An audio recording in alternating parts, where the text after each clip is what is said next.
right? So what's the first one? You're talking about chapter 2. Yeah, not chapter 3. Oh, you're right. I'm sorry.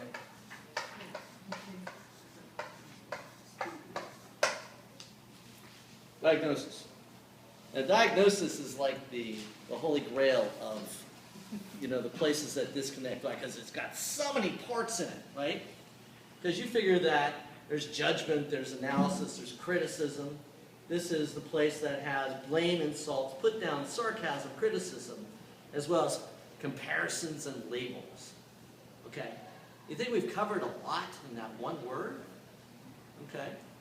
But these are all things you're going to recognize pretty quickly. If you are in a diagnosis or judgment of someone, where you're labeling or criticizing them, what does that imply when you're doing it? You're wrong. I've judged. Now, where does judgment come from? This is the language of kings and queens. This is someone who's an authority. Okay? This is where someone is made to be smaller by someone who is more powerful. This is the creation of sheeples. Okay? When you have someone that's using this kind of language, it's really meant to dominate. Okay? And so notice if you're doing it because you're passing on domination theory.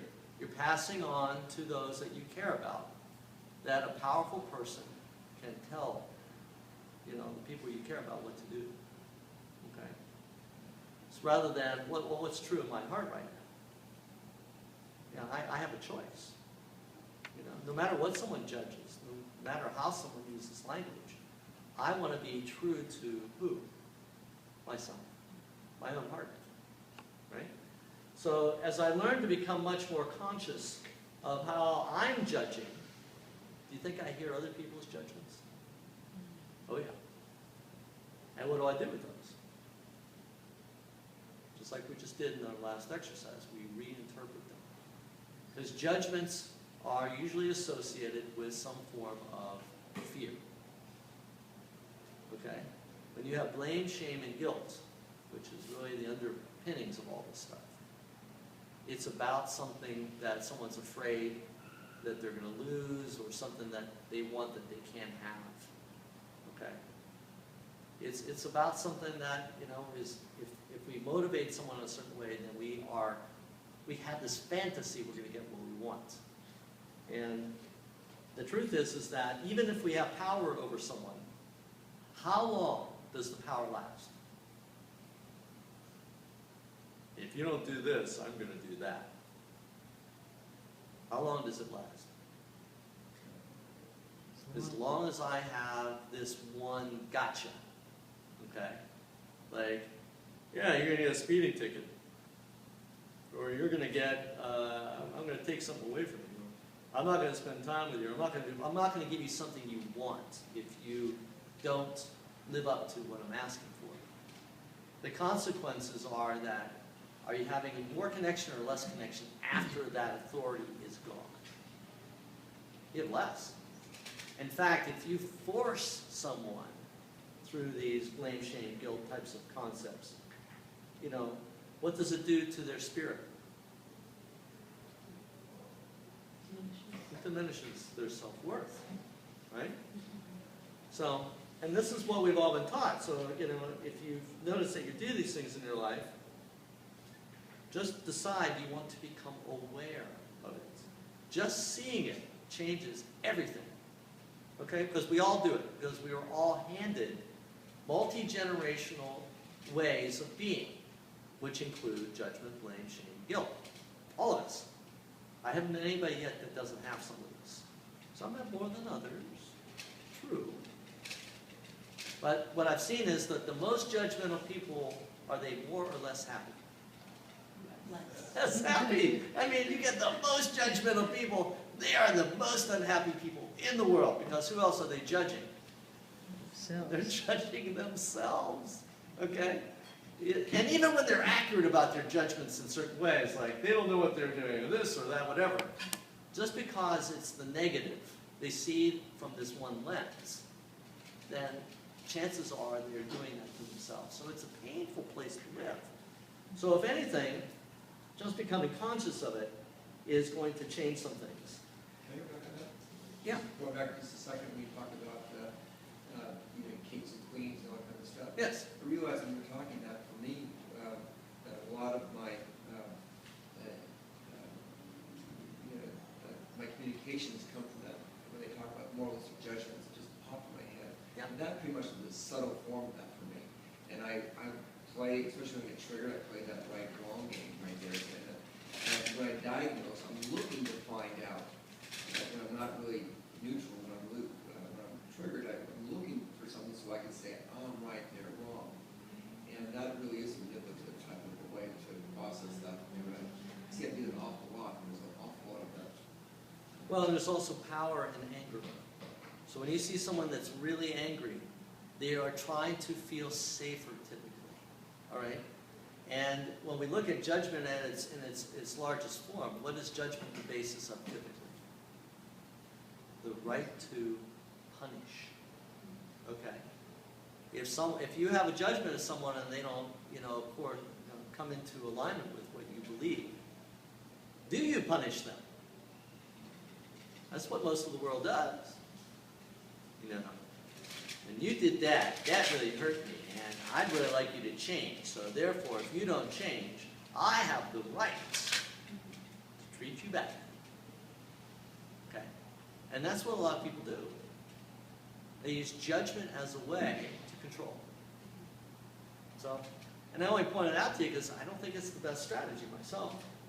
And again, I mean, this is something I'm still learning how to do, and I've been practicing this a while.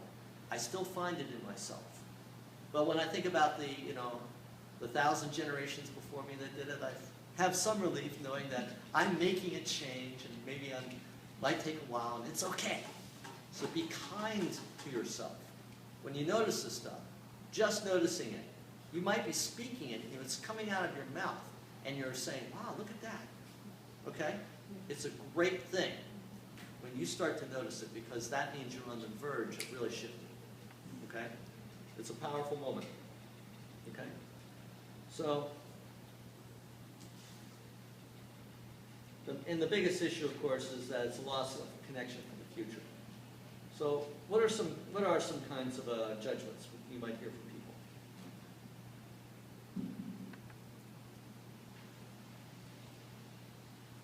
You're so blank.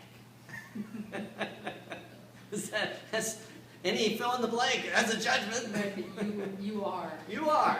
Remember what I was saying earlier? The you word is a dangerous word. If you're triggered, avoid the you word at all costs, because the likelihood you're going to have an upset is pretty great. I is a safer place to live. So.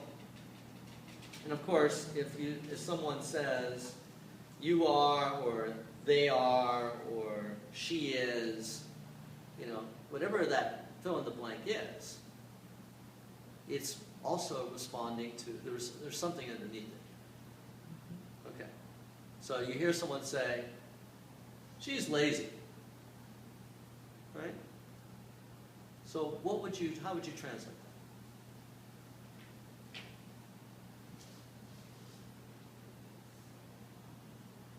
What's underneath lazy? What's the wish for? Imagine what someone's wishing for when someone says she's lazy. Peace and harmony. Well, lazy suggests that someone's not participating. They're not actively involved. So it might be a wish that someone's going to contribute more. It might be a wish that someone's more involved, or maybe there's a wish for mutuality. Like, geez, she's lazy. I do all the dishes in this house. What is that about? She's lazy. Well, the lazy part is really I'm expressing my pain over a wish for support. I want more help, right? Now, if I know that, I can take responsibility. If I take responsibility for what's going on inside my heart and in my head, I can say, wow, I've done the dishes 8 times in the last week, and I'm feeling so frustrated because I'm really noticing that I would feel so much happier if I had some help. Would you mind doing the dishes for the next 2 days? Now, how's that sound compared to, you're lazy? See what I mean? All judgments have their roots in something. So it's about what's underneath that, right? So let's look at another one. Why don't you guys come in? Give me a juicy. You're not paying attention. Yeah. You're not paying attention. Okay. So if you hear that, what do you think the need is? The need is to have connection. Yeah. I want to connect with you, and I feel blocked in some way because I don't see your face, or I see, your awareness that I'm trying to do that. Yeah, I would really like more involvement with you. I would be so much happier when I'm speaking if you could look at me. Would you mind looking at me when I talk? Because then I will feel so much more connected to you, and it would be so satisfying for me. Would you be willing to do that? Now, how's that sound compared to you? You're not paying attention. Yeah? Got another one? I'm also hearing a need to be heard and to be seen. Yeah? Yeah, makes sense. Yeah, like someone's talking to you, and the person talking to you is going, yeah, tell me more about that. Uh-huh. Is that right? Well, I didn't mean literally. I didn't mean that literally, like the person's not getting you, they're Oh, yeah, so you're talking not. about Not paying when attention. someone's right there, but they're mishearing what your words are about. They're not really getting you. Is that what you're saying? Yeah, because I could sit right here and look like I'm paying attention and not getting it. You're on another planet. You're not really here. So for you, being heard is really important. Is that right? Mm-hmm. Yeah. So if you see someone that's kind of there, it's probably pretty frustrating for you. Is that right? Kind of want to reach out and say, hey, I'm over here. Is that right? Yeah. Ask Daniel. Yeah. Look at me when I'm talking to you. And a big part of this is if I own, wow, if you don't look at me, I kind of feel something inside. It's kind of painful because, I'm just remembering that I've had times in my life when people haven't really paid attention to me when I'm talking. So I have some pain around that. So I'm sensitive in that way. So would you mind giving me the gift of your attention when I'm talking? Because I'll feel so much more connected, and being heard and being seen is so important to me. It would be very meaningful for me. Would that be okay for you? Now I'm owning. The thing about being triggered, of course, is that and we're going to go into that in a lot more depth. Triggers are so much more than right now. Okay? Even though, someone says, look at me! And there's a little bit about right now that is about look at me. But how much do you think has to do with the past, about not being seen? Maybe a big past, right? It's when you have life issues, those are the ones that have the biggest energies. And of course, when we respond to the person that just happens to be the lucky person in front of us right now, who happened to do those special things that helped us find that pain once again, when that happens, they may get the full brunt of a lifetime of someone who hasn't been looked at in the way they really want to be seen and heard. Okay? So knowing that is really a powerful thing, because what happens if I can recognize that? What do you think happens? Is it easier to watch someone go off the deep end in front of you and know that it doesn't have that much to do with you? How powerful is that? Okay? Because I think that's one of the most dangerous places. You see someone that's losing their mind in front of you, and you think, oh my God, they're insane. And you want to depart as quickly as possible. Okay? Because that's what most of us would want to do. Someone's really venting. this huge energy of upset. They're losing it. And we think, wow, I did that. No, you didn't. Okay? If you did that, you can't stay. If you did that, you want to leave as quickly as possible. If you know that your staying there is going to contribute to their healing, and that pain is probably a lifelong experience, it gets real interesting. Because I've watched people change big time in their lives, just from someone that would stay there with them in that pain, that knew that pain was not related to them. Okay? It's a powerful gift. It's the greatest gift you can give anyone. That when they go into that deep pain, you go, wow, we just hit a magic moment. And I'm going to be here for them in that magic moment. And they are going to remember, I stayed. I stayed when they were in their greatest pain. Because that is the greatest gift. It really, really is. Okay? So I spent a little bit of time on diagnosis. Because the whole judgments, the whole labeling, the whole criticizing piece is so big. And, you know, I didn't go into comparison. Comparison's part of that same one. If you compare, if you're in that competitive space, what do you think your relationships look like? You're only going to be a winner or a loser. How well does that help you in intimacy? Who likes to lose in the room? Anyone? And the thing about the loser is that if you have someone that's winning all the time at the expense of someone else, is there respect? No. So when you have really ultra-competitive relationships, that's a dangerous relationship. So I noticed that in some, and it's one that I found that if I notice it in myself, I really want to change it. What's the second D?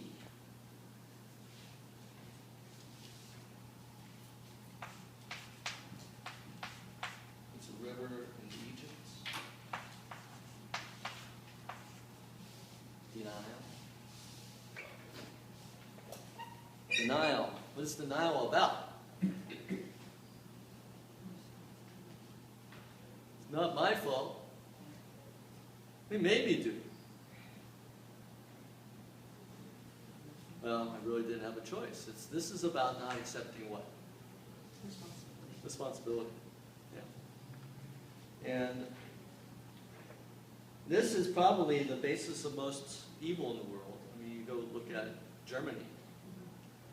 Well, whole society really came into denial about some of the harshest things that have happened. And it wasn't just in Germany. I mean, you look at Russia. You know, we killed 100 million of our own kind in the last century. Okay? And denial is one of the ways that people can depersonalize, make it enemy images. It's a way that we can really, be okay with doing harsh things. It's a dangerous place. In fact, that's what that story in the first chapter was about, was that guard, this woman who's a therapist, recognized that this man could become very dangerous because he was simply following orders. Okay? So, what's the way that you protect yourself from denial? What do you do?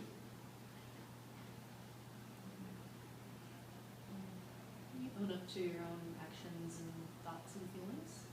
You have to come to the conclusion that everything you do is your choice, no matter what it is. Ultimately, yes, you might be caving to peer pressure, you might be following a societal rule, you may be doing something that you don't feel good about, but ultimately, who made that decision? Right? If you make a choice, you make a choice. Now, I'd rather be empowered to say, I made a choice and it was a poor choice, but I still made the choice, because if I don't make the choice, I lose myself, right? So, and that's, I think, so what's an example of that? He made me feel blank.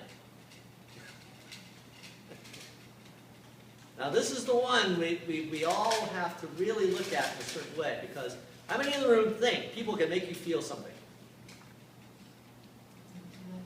You do. Because we've all been trained to believe people can make us feel a certain way. Now, ultimately, is that true? You can say that intellectually. You know. you can We've been say it. trained into believing it. I can assure you that I've seen and I've borne witness to people doing all kinds of things. And ultimately, I still get a choice. I still get a choice. Now, I may follow the path of blame, all right? That someone made me feel something. But it's still really my choice, okay? Because I can tell you that, you know, if you look at the great teachers, you look at the Martin Luther Kings, you know, you look at the Gandhis, you look at the Abraham Lincolns, you know, you look at the people that changed the world profoundly. They owned everything, okay? No one made them feel a certain way. Because who did we give our power to when someone made us feel a certain way? Them. We gave our power away. If he made me feel bad, what can I do? Power's over there. Okay? So it's really noticing if I attribute my feelings to someone else. Can I fix it? No. I'm stuck. Right here. I can't move until I say, yeah, you know, and this is even when someone's done harm. Okay, now I'm not in any way removing responsibility for harm. I'm not. But how I feel is mine. And I get to choose that. Now I might still have anger, I might still have fear, I might have all kinds of feelings associated with it. And what do they point to? An unmet need. Okay? So, and I've seen people blame at all different levels, and especially kids. You ever see a kid have an accident and they blame someone else and you watch they did the whole thing? You ever see someone do something like that? I've seen adults do it too, okay? So how far does it go? Where does it begin and end? You know? If someone runs into you with their car, okay, your response to that is still yours. And so, and what I've witnessed with forgiveness, for instance, is that forgiveness all starts with recognizing that I have a choice. So like Dr. Fred Luskin, ever hear of him? Stanford Forgiveness Project. This guy's made his whole life around forgiveness. He started with his PhD at Stanford, and he's been teaching around the world. And he goes into environments where families, like in Ireland, he went and talked to families, Catholic and Protestant, that children had killed each other. And he brought the families together, and he went and took them through processes that first, what did they have to do? They have to go into the feelings. They have to really own their feelings. These feelings are mine. I'm feeling them. They didn't come from over there. No one drilled a hole in my head and poured in anger or rage or anything. It was here already. This situation fostered me expressing that. But it was already in me. How do I know that? How many of you had the experience where someone did something that one person would have been upset about and you weren't upset? You ever have that experience? Mm-hmm. Like they say a certain kind of word in a certain kind of way and you go, wow, they're just having a bad day. It doesn't touch you. But another person is losing their mind. It's like that. If you're feeling it, it's there. Which is the reason why when you feel something deeply, you can go look for it in your life. And that's one of the things we did last week, right? We found that exercise where we had an experience and we tell the story, we go into the feelings, what are the underlying needs, and where in my life did I have those needs not met? So I can go look for a history of these types of situations. Because what that does is say, here's a pattern in my life. Anybody notice that your patterns in your life keep showing up? Okay. Those patterns in your life reflect the places to learn. And they usually reflect the places we have pain. So if I can own my pain around it, I can also have a shot at releasing it. Okay? So that is denial. Okay? What's the next one? Give me a D. Deflection. How about deserve?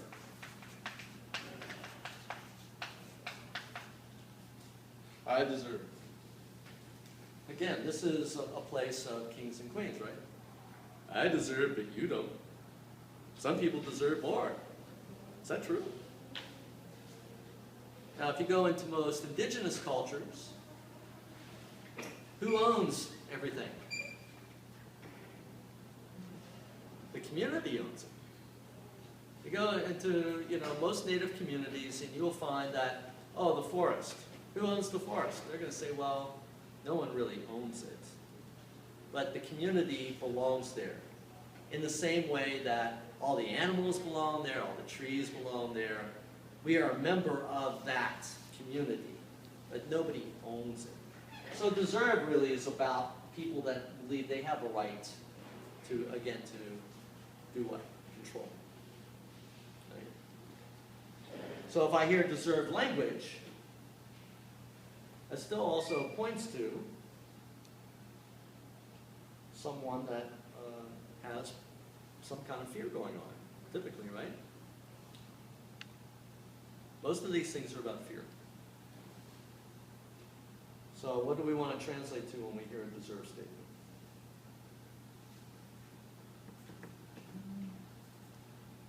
What's the underlying need? It's all going to come back to needs. Everything you're going to hear when I see diagnosis, denial, deserve, and the last one, my favorite. What's the last one? Remember? Be man. Okay? These are all the bases of disconnection. These are all bases of an unhappy life. Okay? So, take a look at that for a minute. Which ones do you do? What's your personal favorite? What do you do when you get upset?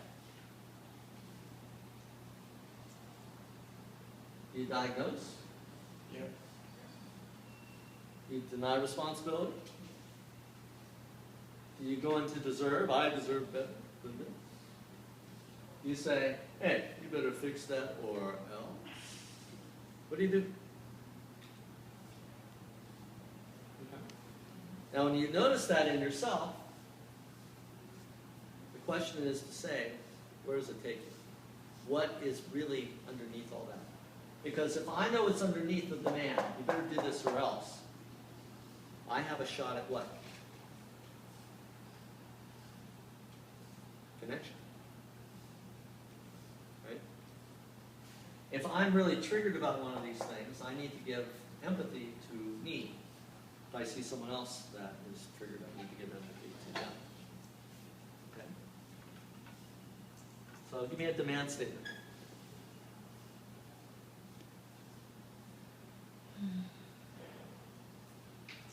You better tell me the truth. Tell me the truth.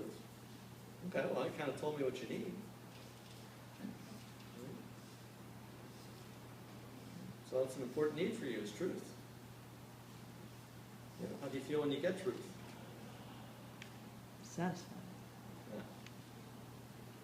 Yeah. relaxed, Yeah. peaceful, You feel safer when you get the truth. trusting. Yeah. So it's not only comfortable for you, it's where you find peace. Yeah. Mm-hmm. So where would you rather live in this conversation? You better tell me the truth, or I feel so much safer when you tell me the truth. I feel so much more connected when you tell me the complete truth, that my heart opens and I feel like we can really have a great relationship together. So can you help me with more truth? Because I've had a lot of lies in my life. Would that be okay?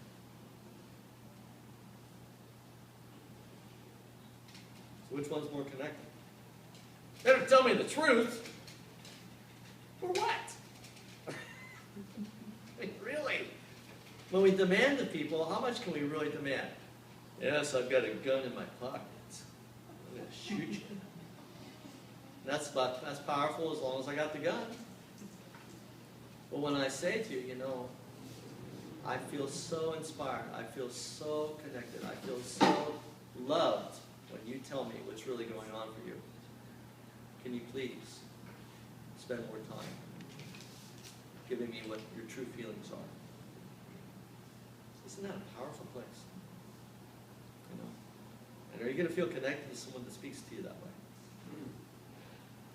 You're going to feel more likely of wanting to spend more time with them. Okay. So, these are things mostly I'd like you just to notice. I mean, we can translate them, and you know, what's going to happen for you as we go through this process. You're going to notice all these things happening. Just like you're going to notice the way people speak and respond. And so if you have a chance to start writing things down when you hear them, make note of them.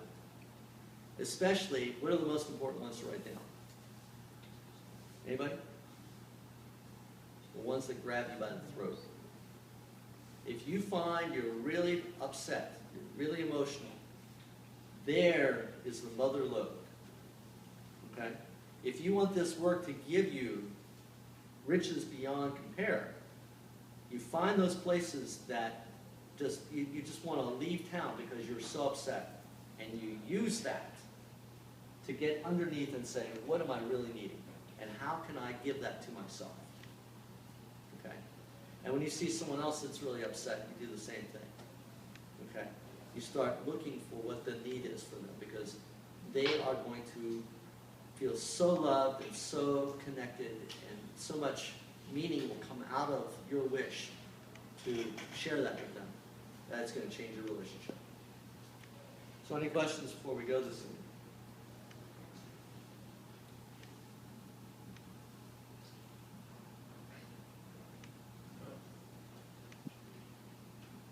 Did you have one? No? Okay. All right. So next week, we of course are going to chapter 3. So what I'd really like is if you just notice some examples of the 4 Ds in the coming week. Okay? And plan on bringing one that you found particularly meaningful for you. That's a part of the beginning of our next class. Okay? And we're going to have a lot more exercises from here too, so that will be something you'll have a chance to practice more. What I found with these, this is mostly consciousness building. Because these aspects are where we lose connection. And what we're really going to start practicing is how we build connection.